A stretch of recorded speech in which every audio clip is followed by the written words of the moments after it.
São muitas as razões para sair de casa. Visitamos no Ensaio Geral de hoje duas exposições, uma no Museu da Resistência e Liberdade de Peniche, outra no Centro de Arte de Ovar. Mais à frente, conheça a nova música da fadista Ana Moura, saiba como será a edição deste ano do Festival Livros a Oeste e do FINFA, o Festival Internacional de Marionetas e Formas Animadas. Evocamos ainda a memória de Julião Sarmento, mas para já abrimos o novo livro do escritor Afonso Cruz, que fala desse vício saudável da leitura. Seja bem-vindo ao Ensaio Geral. Os livros são os seus blocos construtores. O escritor Afonso Cruz acaba de lançar um novo livro que fala justamente sobre o vício dos livros. Um vício com virtude, escreve o autor, que reuniu nesta obra várias histórias em torno da literatura. O facto, em primeiro lugar, de gostar muito de ler, gostar muito de livros, ter passado muito tempo com eles e, claro, há aqui uma ligação fortíssima. Ao longo da vida depois fui recolhendo, especialmente desde que sou escritor, fui recolhendo algumas histórias, seja através de testemunhos de conhecidos, amigos, até terceiros e por fim também através de leituras que fiz. Fui reunindo então reunindo estas histórias sobre a leitura, sobre os livros e sobre a importância ou a importância transformadora que eles tiveram na vida destas pessoas. Tal como percebemos pela leitura de O Vício dos Livros, Afonso Cruz sempre teve uma estreita relação com os livros. Sempre foi uma companhia. Eu sou filho único e passava muito tempo sozinho e naquela altura as distrações eram outras e, portanto, os livros eram uma delas. Passava bastante tempo com eles e isso acabou por orientar a minha vida no sentido da leitura e mais tarde, depois da escrita. São histórias pessoais, outras de escritores que conheceu em várias paragens do mundo, reunidas em pequenos capítulos que falam do poder dos livros. Um poder que Afonso Cruz não experienciou de forma tão radical como alguns dos casos de que fala no livro. Fui lendo, fui alterando a minha maneira de pensar, encontrando novos ângulos, novas perspectivas para olhar para ideias e contextos. E, portanto, nunca tive essa sensação tão radical. Mas há muita gente que a teve. O do escritor tunisino, de que dou exemplo, porque ele acaba exilado, despedido, etc., por um mal-entendido, por um equívoco. Ou seja, por ter lido o ensaio sobre a lucidez, numa altura em que o regime leu essa intervenção que ele teve sobre o livro Saramago como uma mensagem e, portanto, como leu literalmente aquilo que ele tinha divulgado e acabou em maus lençóis. Portanto, aqui neste caso até é uma transformação pela negativa, ou uma transformação que é mais uma perseguição do que outra coisa qualquer. O Vício dos Livros tem a particularidade de, além de ser escrito por Afonso Cruz, é também ilustrado pelo autor num diálogo com o trabalho de outros artistas. Eu usei algumas imagens, algumas de quadros conhecidos, como de Hopper, e usei porque o próprio livro é um diálogo com outros livros, com outras expressões artísticas, com outras pessoas, com outras vozes, e achei que faria todo o sentido as ilustrações refletirem também esse lado.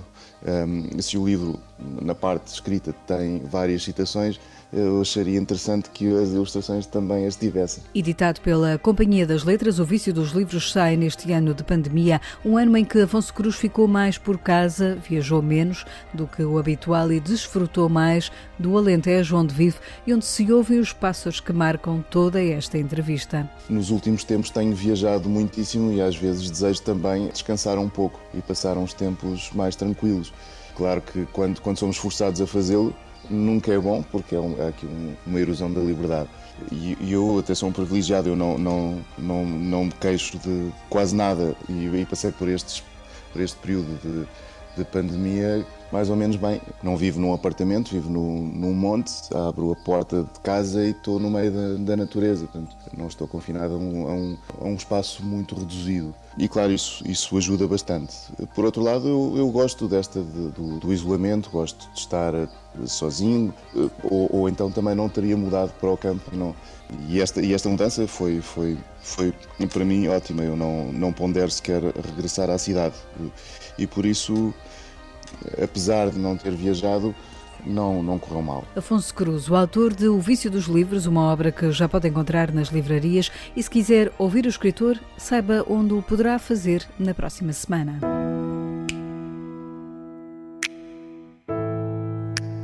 Quantas histórias cabem numa história? A pergunta serve de mote para o reencontro do Festival Livros a Oeste com o seu público, mas este ano com uma forte componente digital, ainda devido às restrições impostas pela pandemia. Pelo festival organizado pela Câmara Municipal de Lourinhã, passam dezenas de escritores entre os dias 11 e 15 de maio. Afonso Cruz é um deles, bem como José Luís Peixoto ou Onjaki. São sessões pensadas pelo programador João Morales. A grande maioria dos conteúdos foram de facto gravados e vão ser difundidos online no canal de YouTube e na página de Facebook do município de Lourinhã. Além disso, contamos com diversas parcerias, nomeadamente o Público na Escola, para alguns conteúdos mais dedicados essencialmente ao público e idade escolar, o Letra Pequena, também a pensar nessas sessões feitas com autores e livros para a infância e juventude, e o Deus me livre para as sessões para o chamado público em geral. De terça a sábado, as sessões da noite, e no sábado de manhã e no sábado à tarde, as sessões vão decorrer,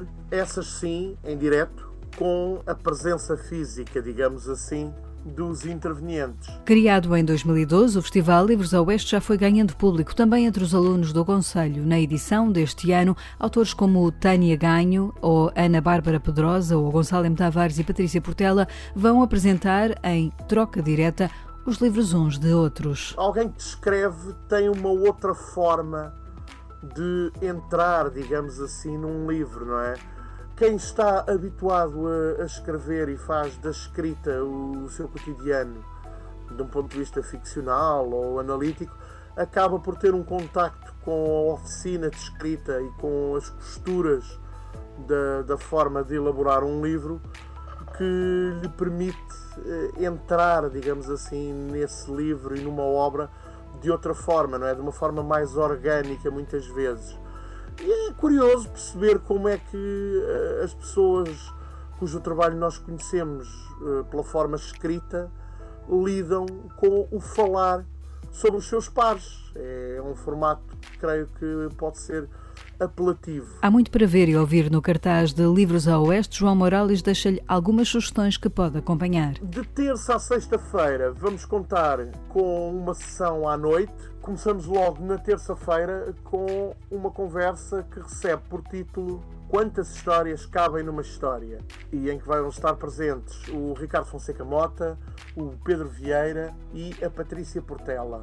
Depois, na quarta-feira à noite, Vozes de África, vamos ter o Lupito Feijó, de Angola, o Amos Mucavel, que vai entrar online a partir de Moçambique, e a Karina Gomes, que também vai estar connosco em palco, que é da Guiné-Bissau, mais conhecida pelo seu papel na área da música, mas que está a preparar o seu primeiro livro, que está prestes a sair, e tem uma ligação muito forte com a poesia de intervenção e com os poetas e escritores da Guiné-Bissau. Vai ser uma conversa bastante interessante. No dia 13, à noite, vamos ter uma conversa bastante atual, chamámos-lhe Diagnóstico Antecipado, a doença na literatura, e vamos ter o Miguel Real, o Fernando Pinto do Amaral e o Rogério Ribeiro. Na quinta-feira, às 18h30, temos a segunda parte da pergunta Quantas Histórias Cabem numa História, com o Onjaki, a partir de Angola, o António Mota, a partir do norte do país, e António Torres, a partir de Petrópolis. É de facto um bom exemplo do modelo que estamos a levar a cabo nesta edição. Depois, na sexta-feira, às 21h30, temos Ler com os Ouvidos, uma conversa que vai juntar João Carlos Calisto, vamos ter o Rui Eduardo Paes e vamos ter o Adolfo Luxúria Canibal. O festival termina no sábado, dia 15, com uma sessão de histórias partilhadas que vai juntar Afonso Cruz, Mário Zambojal, Rui Zinc e José Luís Peixoto às 5 da tarde. Mas há mais para descobrir a Oeste. Na Fortaleza de Peniche, no Museu Nacional Resistência e Liberdade, abriu ao público aquela que é a primeira exposição internacional deste museu. Trata-se de uma homenagem ao cônsul português de Bordeus, Aristides de Sousa Mendes, e foi incentivada pelo neto do diplomata e um artista alemão. No epicentro desta exposição está uma videoescultura da autoria de Werner Klotz, amigo de Sebastián de Sousa Mendes, um dos netos do diplomata português. Ao ensaio geral, o artista alemão conta o que o inspirou para esta escultura. Trata-se de uma memória do seu amigo que escutou as histórias dos que escaparam dos campos de concentração. O que ficou na sua cabeça foi a resposta de um homem ao seu pai que lhe perguntou como sobreviveu sem comida e roupas adequadas, algures na Polónia, ao fugir de um campo de concentração. Este homem disse que não tinha fome ou frio porque imaginou que estava num grande banquete e que as estrelas do céu eram candelabros. Isso ficou na cabeça do Sebastião Mendes e ele contou-me isso. E ficou na minha. Werner Klotz criou esta peça que deu o nome Candelabro ASM, Aristides de Sousa Mendes. A escultura tem 4 metros de altura, é em aço inoxidável e reúne vídeos que ajudam a contar a história do cônsul que salvou milhares de vidas. Um feito que impressionou a alemã Almut Kohne, que compôs a música para a escultura. Fiquei muito impressionada com o que ele fez. Sei que muita gente ajudou outras pessoas naquela altura, mas fazer o que ele fez acho que é algo que nenhum de nós faria. Agora, neste tempo de coronavírus, vemos como lidamos com as coisas e ele pensou no mundo inteiro e fez os sacrifícios. Foi muito especial. Para Geraldo Sousa Mendes, outro dos netos do diplomata português, mostrar esta obra em Peniche reveste-se de grande simbolismo. É muito comovente para a família, porque é a primeira exposição e a primeira vez que este candelabro é mostrado. E é mostrado em Peniche, no Museu Resistência e Liberdade. Aristides era ele próprio um resistente que combateu pela liberdade. Por isso é muito simpático e estamos muito orgulhosos e felizes. Candelabro ASM, Aristides de Sousa Mendes, o exílio para a vida, é uma exposição que poderá ver até ao final de outubro na Fortaleza de Peniche. Em Ovar, a primeira cidade a receber uma cerca sanitária por causa da Covid-19, a atividade cultural já retomou. A cidade acolhe agora, no Centro de Arte, uma exposição da artista Manuela Pimentel. Conhecida como a capital do azulejo tradicional português, Ovar recebe à margem de certa maneira uma mostra que reúne trabalhos inspirados pelos tempos de pandemia, explicou ao ensaio geral a artista. Esta exposição vem no seguimento de uma outra exposição que eu apresentei em Lisboa o ano passado, que coincidiu exatamente com esta pandemia que surgiu no mundo, não é? No planeta. Foi uma exposição que se chamava Inquietação, não foi inaugurada e desde esse tempo até hoje não teve mais nenhuma exposição, não tive mais nada marcado, foi tudo completamente adiado. E esta exposição surge neste seguimento desta inquietação. Na verdade, a exposição chama-se À Margem, de certa maneira, também é um nome roubado ao José Mário Branco, exatamente como a inquietação, e eu dou-lhe este à margem porque incluo-me a mim, no sentido de incluir este universo que eu estou a viver em volta desta nova forma de vida, e esta exposição é um sumo deste último ano. É um bocadinho aquilo que eu senti ao longo deste último ano, que foi um ano de quarentenas e de espaço muito connosco próprio. No fundo, nós somos já assim, não é? Nós trabalhamos num ateliê em que já sentimos um bocadinho esta quarentena naturalmente, mas desta forma é completamente novo. E apresento nesta exposição um painel que se chama Os Loucos Anos 20, porque na verdade nós vivemos um louco ano 20, como nunca antes foi vivido. Ontem foi Dia Mundial do Azulejo e o trabalho de Manuela Pimentel celebra de forma arrojada essa arte bem portuguesa da azulejaria. A exposição que agora apresenta é montada numa espécie de casa e espelha esse confinamento que vivemos neste último ano de pandemia. Estes novos trabalhos falam muito do que foi isto para mim, no sentido de a questão da morte, a questão da higiene, a questão da liberdade, de tantos temas que nos foram condicionados e nos fizeram pensar a vida de outra forma. E tenho neste momento o privilégio de mostrar estes trabalhos culminados, né, estão feitos, estão prontos, exatamente neste ponto em que as coisas começam a abrir e começam a voltar à normalidade de alguma forma. Então acho que é uma lufada de ar fresco, boa aventura, no sentido de vamos ter esta esperança de que isto vai melhorar e que vão acontecer coisas boas. Pode visitar no Centro de Arte de Ovar a nova exposição de Manuela Pimentel até 25 de junho. Até 23 de maio está aí a nova edição do FINFA. O Festival Internacional de Marionetas e Formas Animadas regressa aos palcos com 15 espetáculos que poderá ver em teatros como o São Luís, o Luca ou 2 sessões na Cinemateca em Lisboa. Luís Vieira, da Tarumba, que organiza este festival, dá alguns exemplos do que poderá ver no São Luís. Optraken é um espetáculo de uma companhia francesa chamada Galactic Ensemble e é um espetáculo verdadeiramente galáctico. Pela velocidade em que estes performers atuam em cena, como lidam com os objetos de várias dimensões que estão em cena, a maneira como evitam o acidente, porque o palco é um lugar de risco também. Este espetáculo é sobre o equilíbrio e sobre a arte da queda. E é impressionante como estes performers conservam este estado de movimento, apesar de tudo aquilo que acontece em cena. Quase podemos dizer que o palco do São Luís nesse dia vai abaixo, metaforicamente, obviamente, mas vai ser um espetáculo cheio de humor negro, muito desafiante, quer para os atores, quer para o público. Vamos ter também na Sala Estúdio Mário Viegas um espetáculo chamado Shaika, que em russo significa gaivota, e o último dia de despedida de uma grande atriz que já fez todas as grandes personagens do teatro e que neste dia vai interpretar Nina, vai prontificar-se a fazer um espetáculo onde recria todo o universo da gaivota e com uma marioneta em tamanho natural com quem ela vai contracenar. No site do FINFA encontra todas as propostas do que poderá assistir este ano no Festival Internacional de Marionetas e Formas Animadas.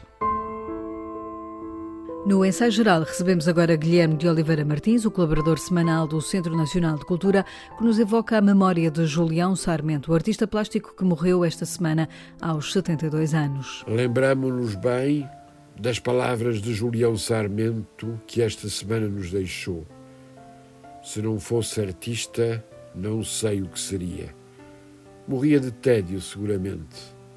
Interessa-me muito saber as coisas que não sei. Algumas coisas que não sei e tentar descobrir coisas que jamais pensei que iria descobrir. Eis o segredo essencial de uma obra fecundíssima. Se as pessoas não ficam fascinadas por aquilo que é misterioso, o que resta?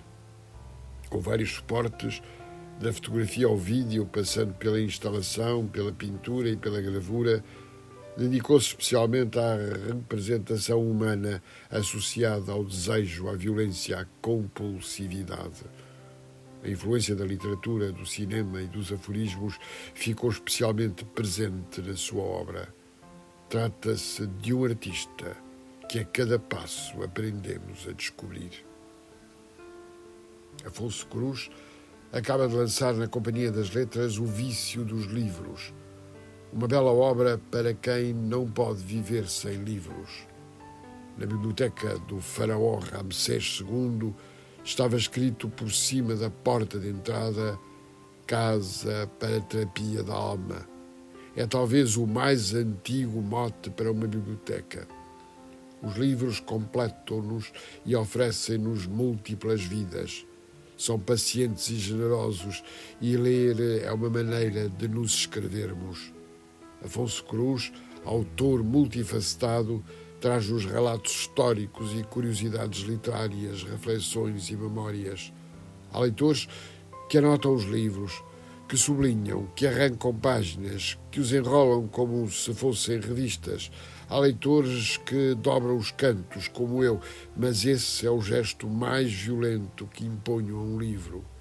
Escrever nas margens, por exemplo, parece-me uma espécie de tatuagem de que me envergonharei no futuro quando voltar ou se voltar a encontrar-me com ele.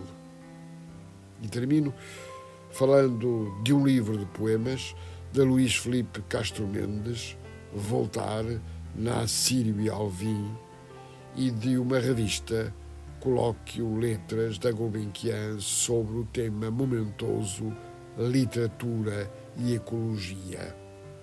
Ler, ler para salvar. Passo os meus dias em longas filas. Chama-se Andorinhas. É a nova música de Ana Moura. A fadista está a trabalhar num novo disco, deixou a editora e a agência está a lançar-se num projeto em nome próprio e quer criar uma nova relação com o seu público. Andorinhas simboliza o levantar de voo para uma nova etapa da carreira de Ana Moura, a fadista que explora agora novos ritmos, sonoridades que lhe estão na massa do sangue. Eu já tinha esta vontade há imenso tempo de reunir todos os universos musicais que influenciam a minha música e queria que a música que eu faço reunisse todas essas minhas influências musicais. A minha mãe é angolana, o meu pai é de Amarante e a minha mãe e o meu pai, quando vieram para Portugal na altura da Revolução, em 74, a minha mãe, como era professora, andou a saltitar e não estava colocada efetiva em lugar nenhum e, portanto, andava a saltitar de terra em terra e por isso é que eu nasci no Ribatejo e o meu irmão, por exemplo, nasceu em Paredes, ao lado do Porto. Todas estas viagens acabaram por influenciar-me musicalmente,